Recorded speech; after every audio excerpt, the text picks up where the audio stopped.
Hawkeye was the first to fall, but no one questioned how he died, until a hidden recording surfaced. A voice, calm, cold, and unmistakable. Superman could have saved him. He was there. He chose not to act. And when the truth came out, the Avengers stopped calling him a hero. Hawkeye died on a Wednesday. The world didn't stop. It barely slowed down. His body was recovered from the edge of an obliterated Hydra outpost in northern Greenland, buried under frozen rubble and twisted steel. No one knew how long he'd been there before the cleanup teams arrived. His comms had gone dark mid-mission, and when Iron Man finally broke through the storm wall shielding the facility, it was already too late. Clint Barton was declared killed in action, and the headlines called it tragic but not shocking. He was human, after all. No armor, no godly power, no invincibility. Just a man with arrows in a world built for titans. But the strange part wasn't how he died. It was who was supposed to be watching his back. Superman. Clark Kent had been assigned Overwatch on the mission. A joint Avengers, Justice League op, a rare, uneasy collaboration after the Sokovia Accords were quietly rewritten to allow multiverse operations. Hydra had been stockpiling alien tech, possibly Kryptonian. Batman suspected dimensional interference. Tony Stark suspected world-ending toys in the wrong hands. And S.H.I.E.L.D., well, S.H.I.E.L.D. suspected everyone. So they sent Hawkeye in first, the silent eye, the ghost. A scout with no trace, no echo. Superman's orders were simple. Remain airborne, unseen, and intervene only if the mission collapsed. And yet Clint died. Alone. At the funeral, Superman stood with his hands behind his back, unmoving. No tears. No words. Just silence. Some thought it was stoicism. Others saw guilt. Black Widow didn't see anything. She wasn't there. She was already digging. The first crack came from a corrupted satellite feed. Natasha accessed S.H.I.E.L.D.'s black box logs from the orbiting Sentry drone that had been tailing Superman's position. Most of the data was clean, perfect altitude logs, thermal maps, static. But one segment, just 5 minutes long, was missing. Not corrupted.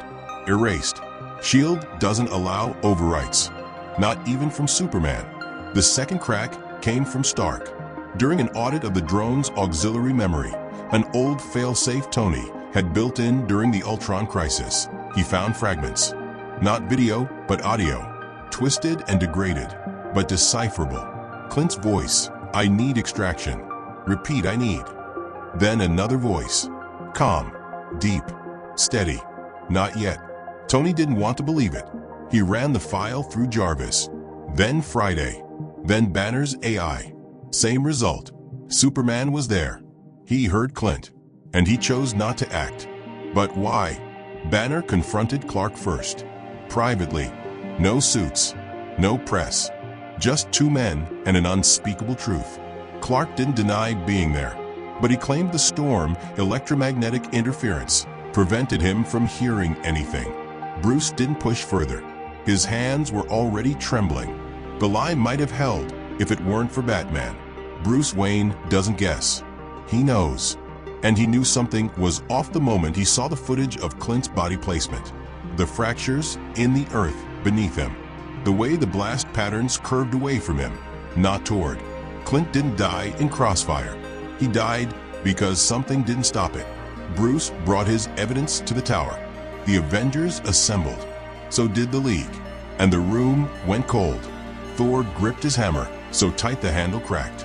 Captain Marvel stared holes into the floor. Captain America didn't speak, not once. And Iron Man played the recording again. "I need extraction." Repeat, "I need." Not yet. Superman sat motionless. Finally, Natasha stepped forward. "Why didn't you move?" Clark's voice was nearly a whisper. "You wouldn't understand." "Make us," Steve said. And that's when Clark told them, or at least part of it. He saw a future. Not a vision from a speed force, not a prophecy from Dr. Fate. Something else. A flash. A gut-deep certainty that if he saved Clint, something worse would happen. He didn't say how he knew. He didn't say what would happen. Only that everything would burn, and that Barton's death stopped it. A sacrifice. a trade. But that wasn't the betrayal. The betrayal was the lie, the silence, the funeral, the hollow speeches, the pretending. He let Clint be mourned as a casualty instead of a martyr. He stripped away the choice from every hero in that room, and especially from the man who died not knowing why no one came. Tony didn't take it well. "You saw the future?" he snapped. "So what? You're not a god. You're not a chess player moving us around. You don't get to pick who lives and dies based on gut feelings." Clark didn't reply. That silence was enough. The fracture wasn't loud, not like a war or an explosion. It was quiet, personal, surgical. The Avengers began to split. Thor sided with Stark. Steve was undecided. Banner left the tower without a word. Diana tried to mediate, but even she looked shaken. Only one person defended Clark, Martian Manhunter. He spoke to the room with an almost ancient sadness. He made a decision no one else could. That doesn't make it right, but it makes it real. It wasn't enough. By the end of the week, Superman resigned from multiverse operations. The Justice League stood behind him. The Avengers closed ranks. And Clint Barton's name was never spoken between them again. But the wound stayed. In the halls of the tower, behind the locked doors of the Batcave, across the cold stars of the Watchtower, one truth echoed. Superman let Hawkeye die, and he lied about it. The fallout didn't go quiet. A week after Superman's confession, Natasha Romanoff broke into a secure SHIELD server she'd helped design. She wasn't looking for justice anymore. She was looking for the truth. And if Superman wouldn't give it, she'd take it. She found the mission logs from Greenland had been accessed by an unauthorized key. Not deleted, not corrupted, extracted. Pulled out of SHIELD and rerouted through a dead node in the Phantom Zone network. One of Batman's off-grid caches. And it happened 3 hours before Clint's body was found. She didn't need confirmation. Batman had known more than he let on, maybe even from the start. She confronted him in his cave. No formalities, no warnings. "You knew," she said. Bruce didn't deny it. "I suspected. I didn't know the cost." You don't get to weigh cost when it's someone else's life. He looked at her. No mask, no armor, just tired, unblinking honesty. That's what he did too. Word was spreading across the hero networks, through encrypted back channels. Whispers. Superman let a teammate die. The League is protecting him. The Avengers are preparing for something. It wasn't just a story anymore. It was a rift forming at the center of two worlds. A war of trust, and Clark was the eye of the storm. Then came the leak. Some say it was a rogue AI. Others say it was Stark himself, unwilling to sit on the lie any longer. Either way, the full audio went public. Not just Clint's last call and Superman's calm response, but the council meeting. Everything. The argument, the confession, the silence. The internet ignited like gasoline. Superman is a murderer, trended in 12 languages. Protesters gathered outside the Hall of Justice. Conspiracy channels claimed Hawkeye was still alive and being held in the Watchtower. News anchors debated ethics, with capes on their panels like it was a reality show. And Clark vanished. Not from Earth. He still stopped tidal waves. He still caught satellites. But the smile, the warmth, gone. He stopped giving interviews. He stopped going to league briefings. And worst of all, he stopped explaining. One day, Lois Lane released an editorial. One line stuck with everyone who read it. Clark always believed in truth, but now he believes in something bigger than truth, and that should terrify us. That's when Steve Rogers made the call. A meeting. No cameras, no league, no SHIELD, just Avengers. It took 3 hours to get everyone to agree. 3 hours and one reminder from Natasha. He lied. And if we let that slide, next time it's one of us. So they gathered. Stark, Rogers, Thor, Banner, Romanoff, Chala, Strange, and even Carol Danvers, who hadn't stepped foot on Earth in months. The question wasn't whether Clark was dangerous. Everyone already knew he could destroy them all in under 5 minutes. The question was, what do we do about a hero who believes some lives are worth more than others? Stark wanted a contingency. a plan. He called it failsafe. The others called it what it was, a countermeasure for Superman. Cap hated it. Thor called it blasphemy. Strange said, even gods bleed. I've seen it. And Banner? He stayed quiet. That scared everyone more than anything. Natasha didn't vote. She handed Stark a small black drive and said only one word, insurance. That night, in the quiet of his lab, Tony opened it. Files. Dozens of them. All on Superman. Movement logs. Rescue patterns. Emotional fluctuations. Power surges tied to heart rate. Weak points, not physical ones, but psychological. One folder stood out, Candor Protocol. Inside were logs Natasha had been building for years. Not out of malice, out of habit. She'd seen heroes fall before. She needed to know how to stop the biggest one. Clark Kent's real pressure point wasn't kryptonite. It was guilt. It was the people he couldn't save. And someone was about to use that against him. 3 days later, Superman received a message in his fortress. No sender, no trace, just a voice. You saved billions by letting one man die. How many more will you let fall before you snap? Then a screen lit up. Clint Barton's family, Lila, Cooper, Laura, all under surveillance. Tracked. Another voice followed. If you won't tell them why, we will. It was blackmail, but it was more than that. It was a test. Clark flew to their ranch in Kansas. Not at super speed. Not as Superman. Just Clark. He didn't say anything. He stood across the field, watching Lila practice archery alone. She noticed him. Her eyes narrowed. She didn't wave. He left before Laura could open the door.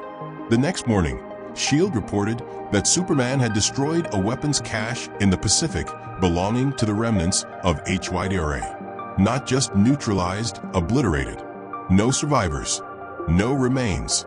He wasn't holding back anymore. The Avengers met again. Not for a plan, for a decision. Cap stood at the head of the table. No shield on his back. We lost Clint, he said. We can't lose Clark too. Tony didn't even look up from his tablet. You sure we haven't already? Carol said nothing. She'd seen what unchecked power looked like. It always started with a reason. Thor finally spoke. If we fight him, the world will burn. Bruce Banner added quietly. If we don't, it already is. And somewhere above them all, Superman hovered in orbit. Eyes closed, listening to the world scream his name. Murderer, hero, tyrant, savior. And none of it mattered anymore. Because, for the first time in his life, Clark Kent wasn't sure if he was still one of the good guys. They thought it was over. That the world would move on. That even the gods could make mistakes and still be forgiven. But the truth doesn't stay buried. Not in this world. And not when it's wearing a cape. A leak had exposed the lie. But it hadn't exposed the whole story. Not until now. The message arrived in pieces, encrypted, fragmented, pulsing through hidden quantum channels known only to a handful of beings on Earth. And one of them was Bruce Wayne. When he decrypted it, his blood ran cold. Clint Barton didn't die instantly.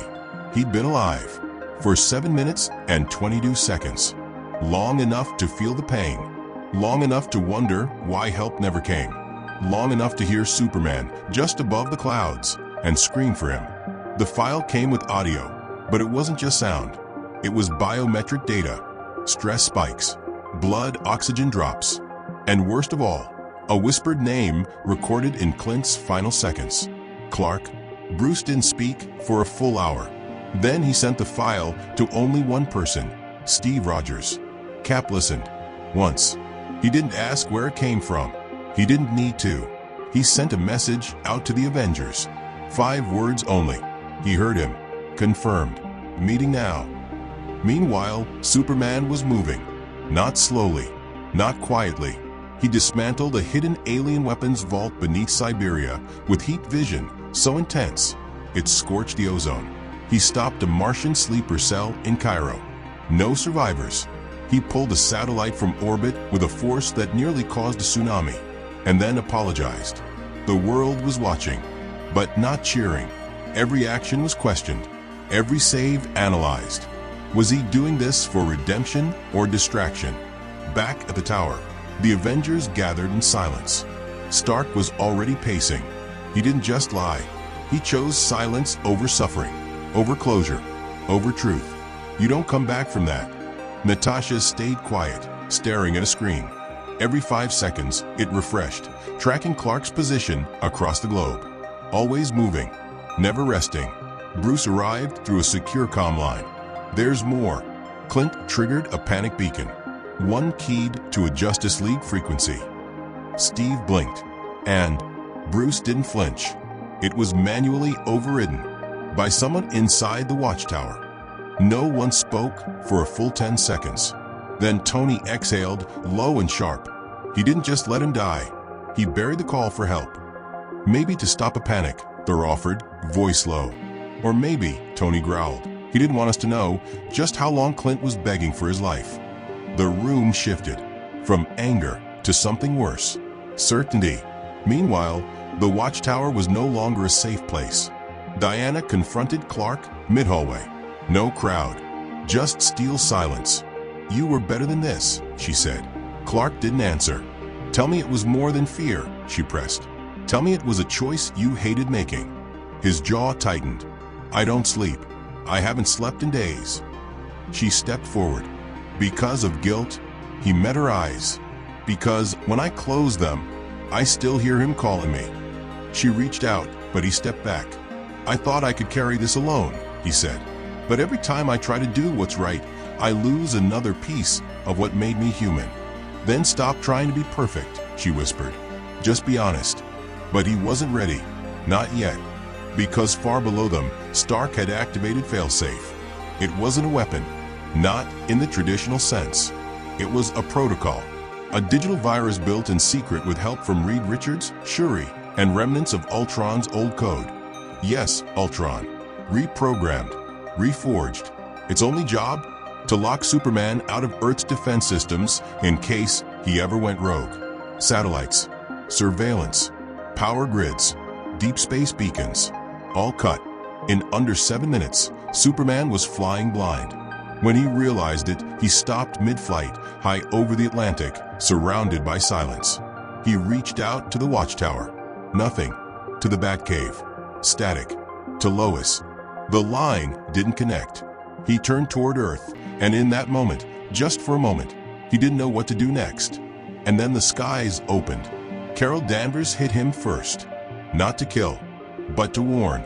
A sonic boom cracked across the hemisphere. Her fist connected with his jaw like a meteor strike. He barely flinched. Back off, she said, eyes glowing. You're not welcome right now. Clark hovered in place. You think I'm the enemy now? No, she said. I think you're dangerous. And you don't get to decide what happens alone anymore. Below them, dozens of satellites realigned, aiming their lenses and weapons skyward. Old tech. Stark's backup network. Not enough to kill him, but enough to send a message. The League stayed silent. They hadn't approved this, but they didn't stop it either, because even they knew this wasn't just about a mistake. It was about trust, and trust had been broken. Clark lowered himself toward the sea, scanning the horizon. He could hear everything. Heartbeats, cries, cities, but he couldn't hear Clint. Not anymore. Only the silence he left behind. The silence Superman chose. And for the first time in his life, he realized that being right doesn't make you good, and saving the world doesn't make you a hero if you lie about what it cost. Superman stood above the clouds, motionless, as the earth spun beneath him. To the world, he was the problem, a liar, a God-playing judge. But inside, he was something else entirely, a man trapped between two impossible futures. Because the truth? He didn't choose to let Clint Barton die. He had already seen what would happen if he didn't. It wasn't a vision, not magic, not prophecy. It was Brainiac.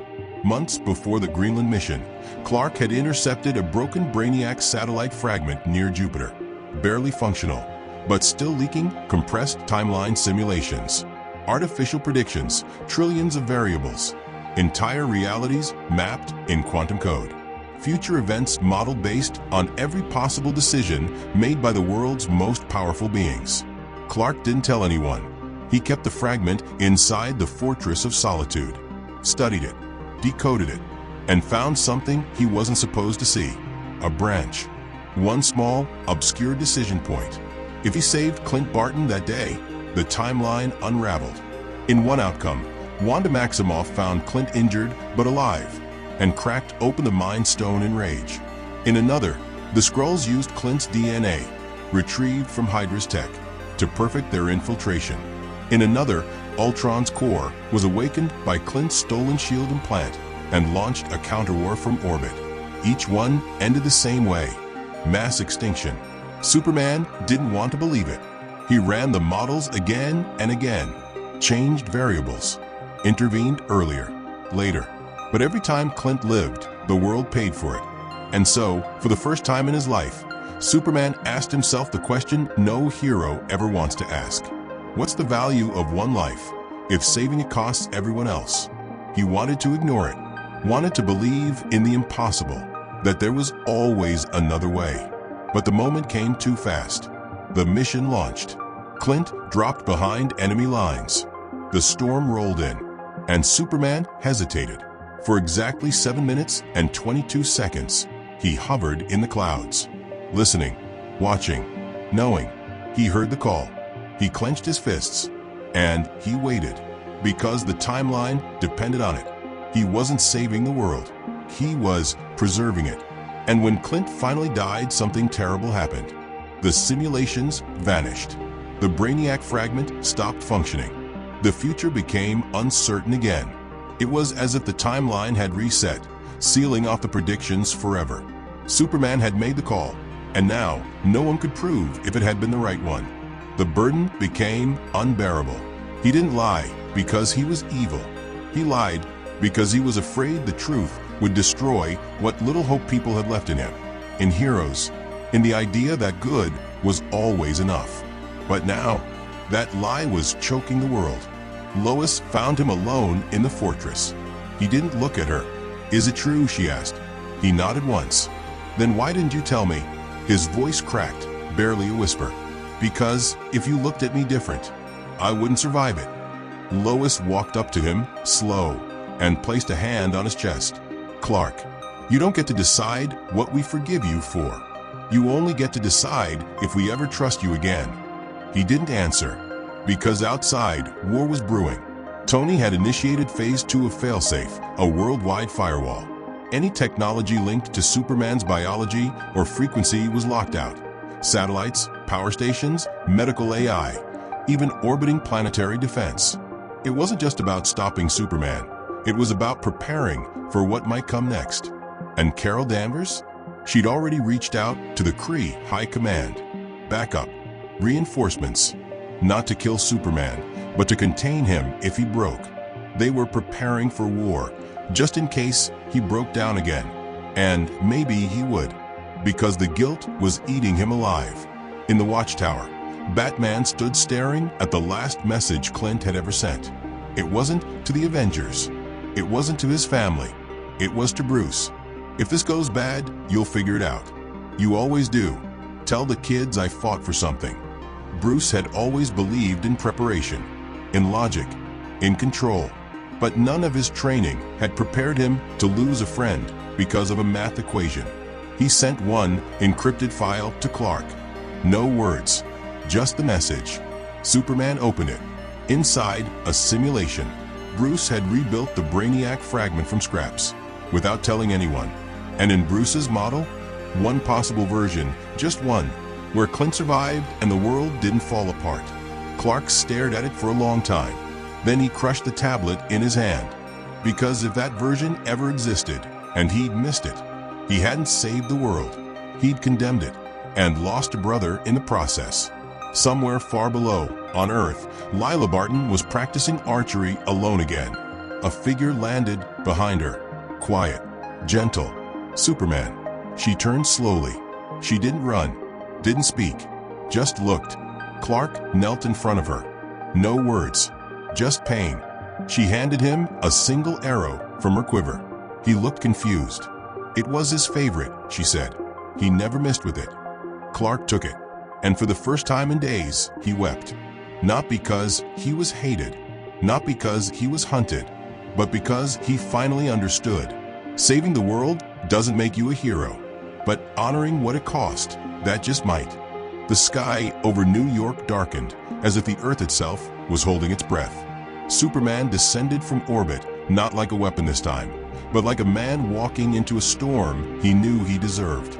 The Avengers were waiting. So was the world. No armies, no shields, no tech, just eyes. Live feeds broadcast across every continent. Every screen tuned in. The man who let Hawkeye die had finally come to speak. No press, no spin, just Clark Kent, and a truth he could no longer hide from. I failed, he said, voice low but echoing across the city. Not because I couldn't save him, but because I could, and I didn't. The world stopped. He didn't justify it, didn't explain timelines, didn't drop data or simulations. He let the silence speak. I thought I was protecting you. I thought if I carried the weight alone, no one else would break. But all I did was break trust. Behind him, Bruce Wayne stepped forward, not in armor, but beside him. Not as Batman, just as a man who'd also been wrong. Then Steve Rogers walked out. And Natasha, Thor, even Tony, arms crossed, expression unreadable. We don't need perfect heroes, Cap finally said, turning to the cameras. We need honest ones. The tension cracked. Not with applause, not with cheers, just with relief. The world saw Superman not as a god today, but as a man grieving what power had cost him. He reached into his suit and pulled out something small, Clint's arrow. The one Lila had given him. I kept this, not to remember my mistake, but to remember his courage. Even at the end, Clint believed in the mission, in us. Then he raised his eyes to the camera. I'm not asking for forgiveness. I'm asking for better, for all of us. He left the arrow at a new memorial built in Central Park. A statue of Clint Barton. No wings, no lightning, no armor. Just a bow, a smirk, and the inscription. He never missed, even when it hurt. Superman didn't return to the Watchtower. He didn't rejoin the League. He just left. No one knows where. Some say he's on a red sun planet, learning how to be human again. Some say he visits Lila in secret, watching her grow stronger with each arrow. But the world remembers, not just the man who lied, but the one who finally told the truth and let the world judge him anyway. Because sometimes being a hero isn't about saving the day. It's about facing it. And this time, Superman didn't run.